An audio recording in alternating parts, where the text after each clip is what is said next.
So that's somewhere down here. But the next generation that we have really full data on is this Generation Y. Some call them millennials. They range from 15 to 24, 23, somewhere in that range. We're reaching in Christian America. Land of the free, the home of the brave. Church on almost every corner. You don't see that as much here in New England because most of the churches have turned into museums or office buildings. But there was once a time where there was a church on every corner all over New England,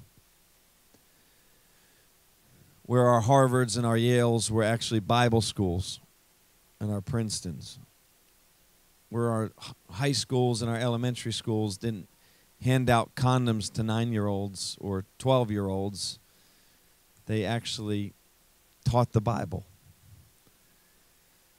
The generation that's currently in school in Christian America, with more Christian television than ever before in our country.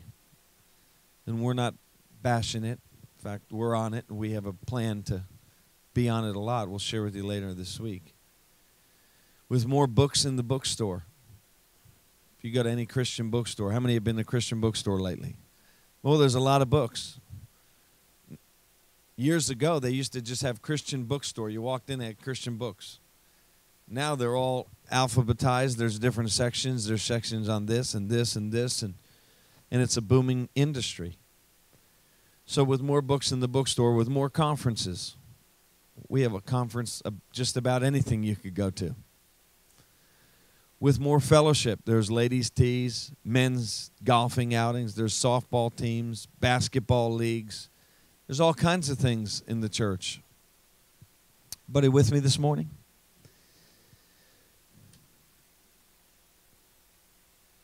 In Christian America, with access to more of stuff and resources than ever before, the generation that's currently coming up in our country, Generation Y, we're reaching, ready for this? Can everybody see that? If you can't, my hand is barely above the floor. See the progression?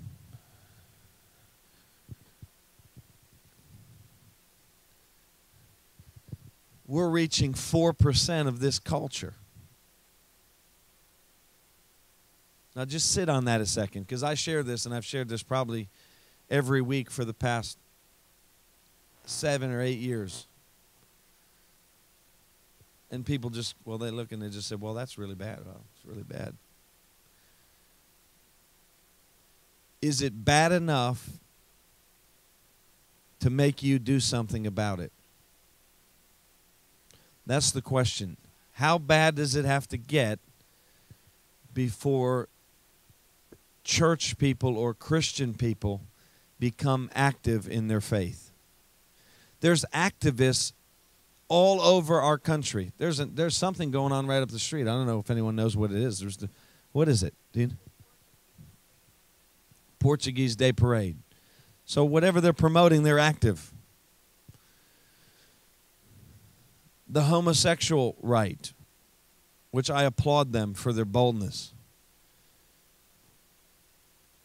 are out in just about every major city in this country, including Walt Disney World, shouting their message. They are pounding information to our elementary schools. My in-laws work in the Minnesota school district. If you walk, and they have for 32 years, if you walk into a school in Minnesota, even in northern Lutheran Minnesota, you walk in and you'll see a blue triangle on the floor. That 12-year-old boy can talk about his homosexual feelings towards another boy freely with the teacher without any persecution. Good Morning America talk show, they called up just a few weeks ago. And a lady called up and said, My 13-year-old wants me to put her on birth control. What should I do? The doctor on the panel said, well, here's the question. Do you want to be grandparents? Let's just simplify this. Do you want to be grandparents? Should you put her on birth control? Do you want to be grandparents? Because the reality is 30% of our 13-year-olds are having sex. Now just sit on that a second.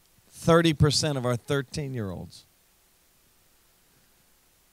What we're doing now, and we're actually creating a TV show, we're actually going to film a 13-year-old girl. And she's going to give the statistic. And there'll be 3 13-year-old girls there, and one of those girls will lose her virginity. And the actual age has gone from 20, in fact, 1960. Raise your hand if this is okay this morning. I know this is not conventional church. But see, the church was never created to be some kind of a social organization of people sitting around talking about stuff.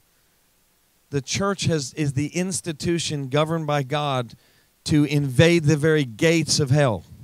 Right? We are God's hands and we are His feet. We are His voice in the society and in the culture. And right now, statistics show that either our voice is not being heard or we're not using it. I would pretty much side with the latter, because I've been traveling all over the United States for many years, and I can tell you that what we do, and that's telling people about Jesus in the daytime, is a complete brand new philosophy. Telling people about Christ is brand new in America, because everything is about our faith has been private. But see, the people that are going to pay the price for our theology on our private faith is our generation, or these future generations, these kids that are growing up. 4%, 96% of our teens are going out to a Christless eternity. President of MTV said, we don't influence 15-year-olds, we own them. #1 rated show on MTV last year was 2 homosexual boys kissing, making out. #1 rated production show was a show about a girl. She either dates a boy or dates another girl. She chose the boy. MTV stuck her back on for season 2 and said, choose the girl. And now it is ripple effect now, all kinds of homosexual shows. Do you understand? This is the culture that we live in. This is the culture that God has called us to minister to. And so here's why I'm here. Everybody with me so far? When I met Pastor Evelyn, I felt as the moment I saw her, I felt like the Lord say, this is a woman of God. Help her in Connecticut. I have a strange love for the state of Connecticut. I'm from New York, New Jersey, but every time I get to the state of Connecticut, there's something special about this state. We've been all over the state. In 2005 and 2006, we were from Greenwich to Westport to many weeks in Waterbury, New Fairfield, Stamford, Bridgeport. We were all over this state. And how many love the state of Connecticut? It's an important state in our union. And when I saw a pastor, I really felt the Spirit of God tell me to help her. And she came up to me in that meeting and said, I want you to come in June. And I said, I don't think we can do it. She said, no, I believe you're going to be here in June. And I thought, this lady's crazy. I mean, it's not going to happen. And what month is this we're here? So your pastor can hear from God. Amen?